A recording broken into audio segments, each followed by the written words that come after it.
Hello, welcome to Football Heritage TV, joined by the one and only YouTube sensation, as I call him, Henry Wright TV, with his, is this a Roma shirt you got going on there? It's not just a Roma shirt, it's got the Europa League badge on it because they're winning it. So the Conference League? No, it's Europa League. When did Roma win the Europa League? No, I said they're going to win it. Oh, they're gonna win it. Oh, right, yeah. I think they could do. Representing Jose. Just a quick video today. Nothing too major. This is off the back, Henry, of a conversation we had over Nando's, where we were talking about strikers. We were talking about the lack of number 9, so to speak, in the world of football these days. So there's not many to talk about, but the two we did talk about was this: Erling Haaland and Karim Benzema. Now, it's always going to be a difficult debate to have because one is 35 and at the tail end of his career. One is 22, and although he's been playing for a number of years, he's still relatively at the beginning of his career. So do you want to give a bit of context, Henry? How did this start? What was the actual question that was asked to get the ball rolling on Benzema versus Haaland? So we were talking about number 9s in terms of like out there right now. Who's like the best number 9 of the world? And I said outside of Harry Kane, Lewandowski, Benzema, and I think we said Mbappe. Who else is there? And you said Osimhen and other players like that. But in terms of overall number 9s that score goals, Haaland's obviously top of the charts. But that's not what number 9s do nowadays. You look at Harry Kane, Tottenham's number 9. Drops deep, and he's essentially our number 9 and number 10. Now, Man City is a different. You know, you've probably got the best midfield in terms of creating chances: Grealish, De Bruyne, Gundogan, Bernardo Silva. So his job is different to a Benzema, to a Harry Kane. Each number 9 plays a different role in that team. Sure, you know. So that's kind of and then we started speaking about you're in the Haaland camp, and I'm in the ice cold Big Ben's. Best number 9 of the world. The Big Bens. Yeah, look, obviously, when I come at this from the point of view of who I prefer in terms of why I prefer Erling Haaland, a lot of what I'm going to have to say is going to be a lot about foresight, right? Because he's 22. So a lot of the numbers that Benzema's put up so far, a lot of the accolades, the trophies he's won, Haaland hasn't had that opportunity yet. But I'll start it off by saying this. First of all, I don't like this myth that all Erling Haaland does is score goals. Now, I'll tell you why I don't like this myth. Listen, you can raise your eyebrows like that. Don't worry about it. I'm going to explain. Listen, it's not an argument. I'm putting forward facts, my friends. Right. So one thing I would say is this. In the Man City setup, the way that Man City play, it is complete dominance, right? Mm-hmm. So Man City is strangle the other team, have as much of the football as possible. And because of that, what naturally happens is anyone who plays against Man City, their defense drops 10 yards and they end up camping on the edge of their box, right? Now, because of that, what that means is a lot of Man City's game is approach play outside of the box, then that killer pass, Haaland goal. However, we have seen instances this season where Haaland can drop deep and play. So if you look at the goal last night, for example, the goal started with a ball into Haaland, who chested it down, laid it off, span, and then took the rebound. Now, that's what we were used to seeing from him for anyone that watched Bundesliga, and a lot of the Bundesliga YouTube channels will talk about this. That's what he did more often than not. It was link-up play and then running through on goal. However, I think it's a positive for him. He's adapted his game now to have to do that when he can, but having to be in the box to finish off all these chances. So do you see when people say he's just a goal scorer? I don't think that is true. No, he's not. And he has created, I think, something like 10 big chances in the Premier League. And I think he set up someone the other day. Was it? We're back. Who's the Argentine? He set up Alvarez. Did you see that? When he crossed it in?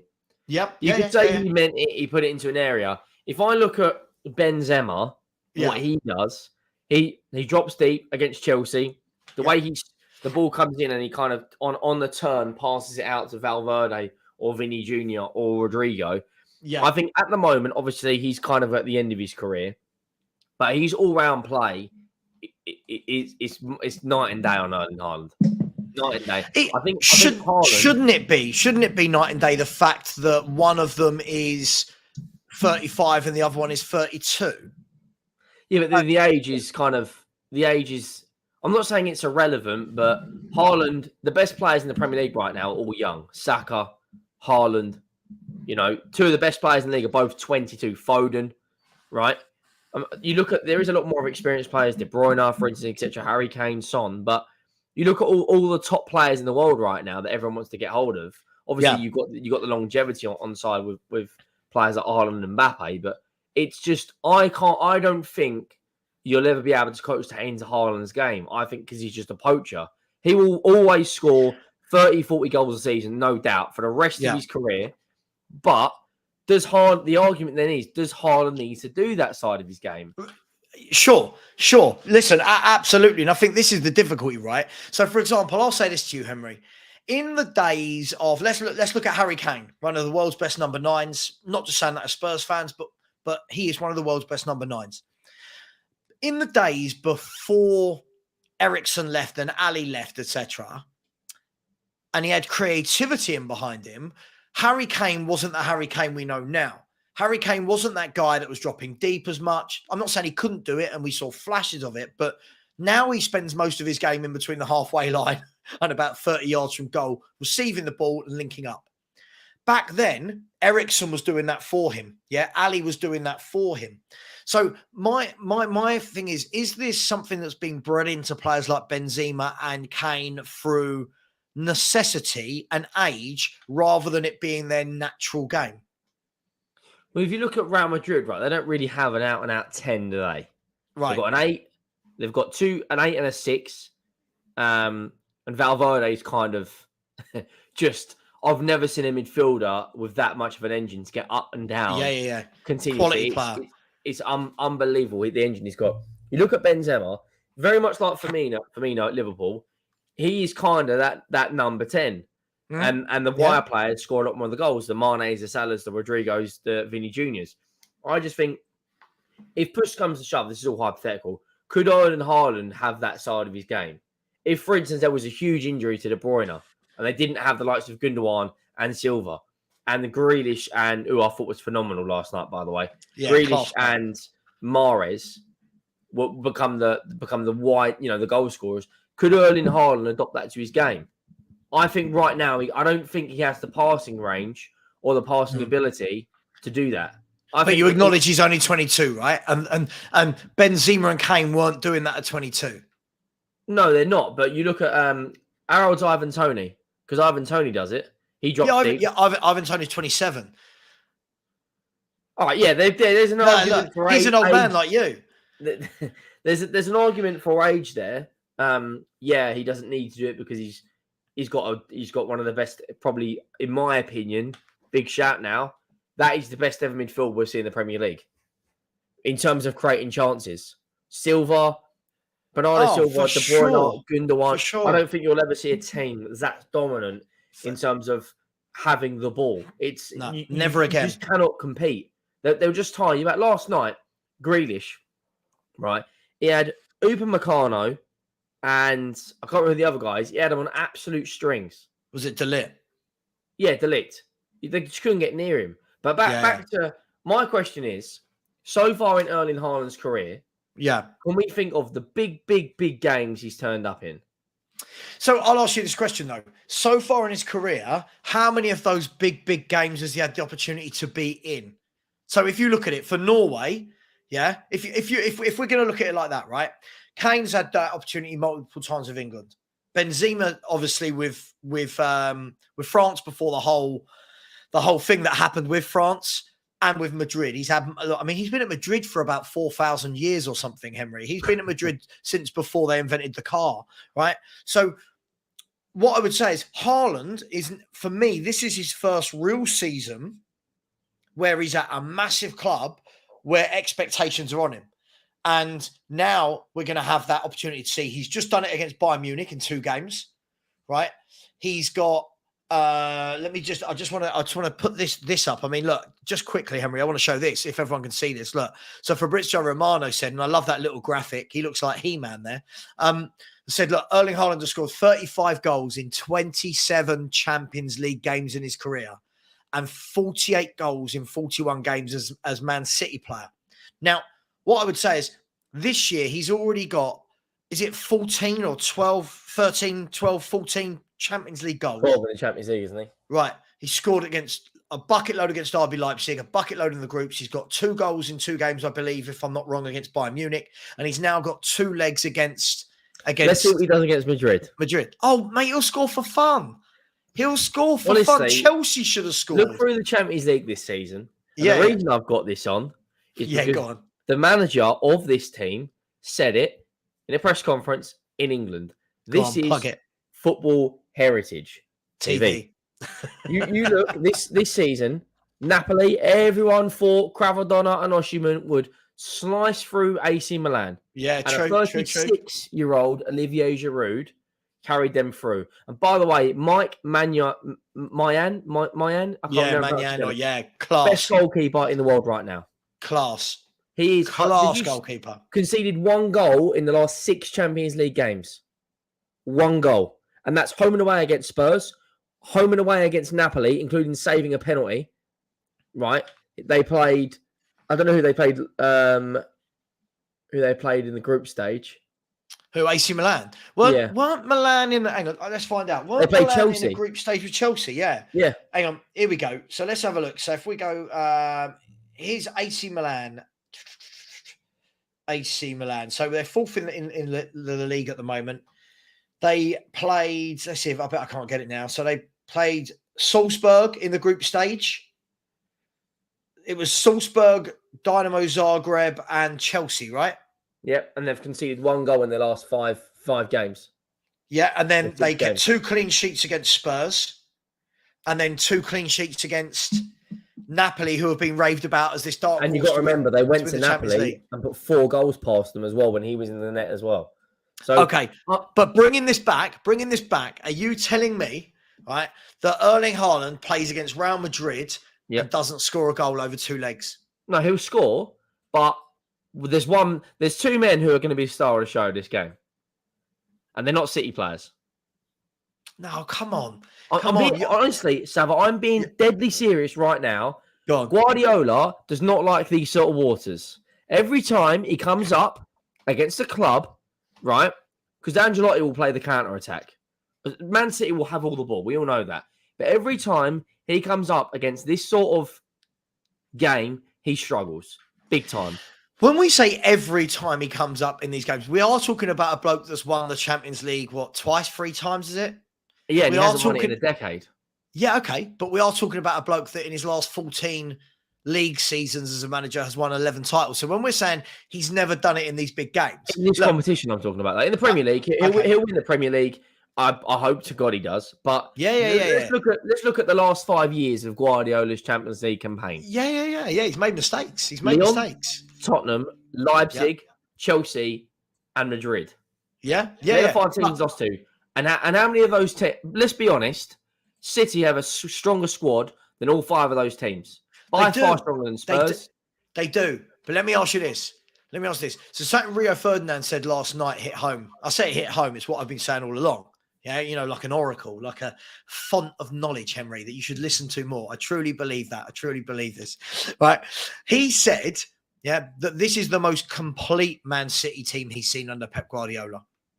In terms of, look how solid they are at the back in this formation. They're solid. They don't concede goals. If you go back over the last 15, 20 games since he adopted this formation, they don't concede many goals, right?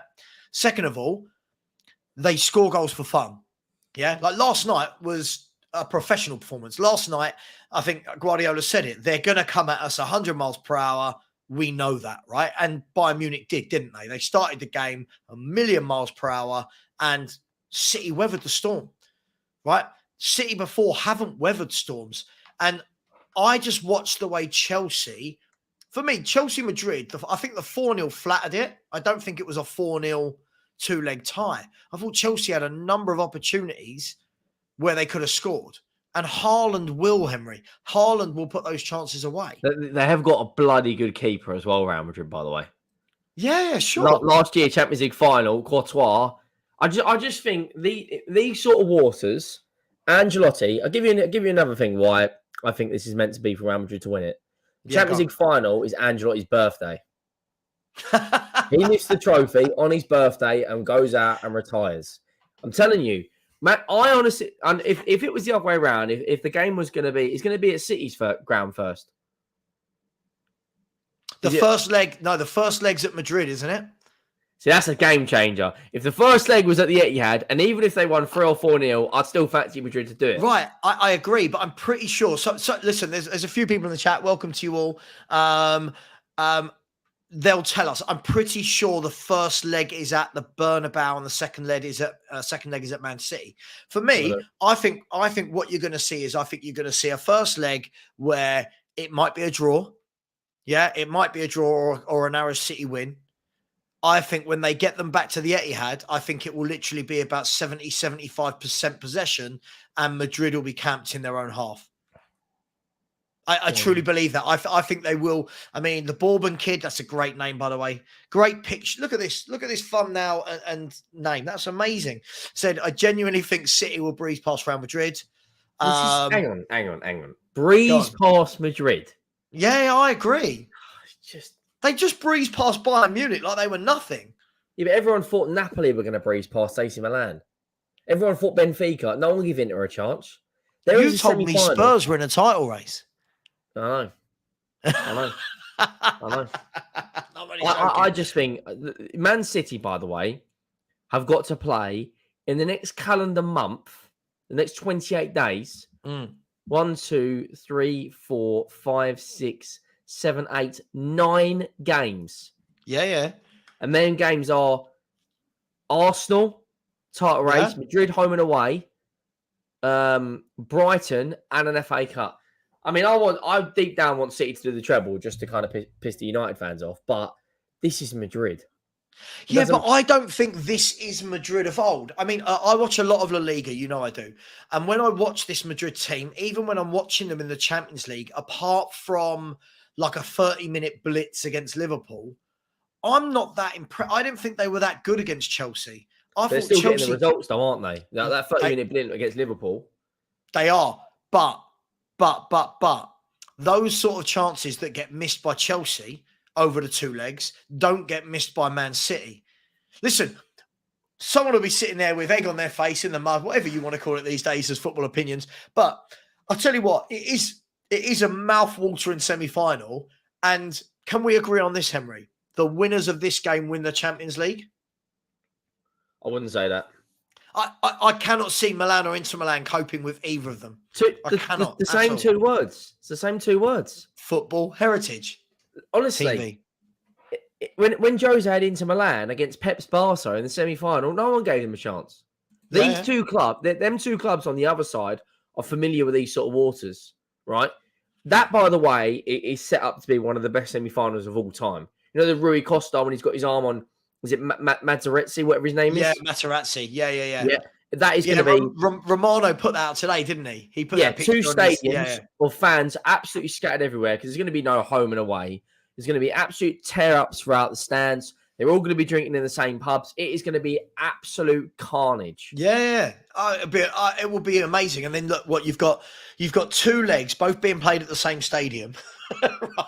Carnage. It's going to be mental. Listen, hats off, because everyone's been saying Italian football is dead. I actually think that Italian football in the last 3 or 4 years is just slowly creeping back to a level where they've got some good teams again.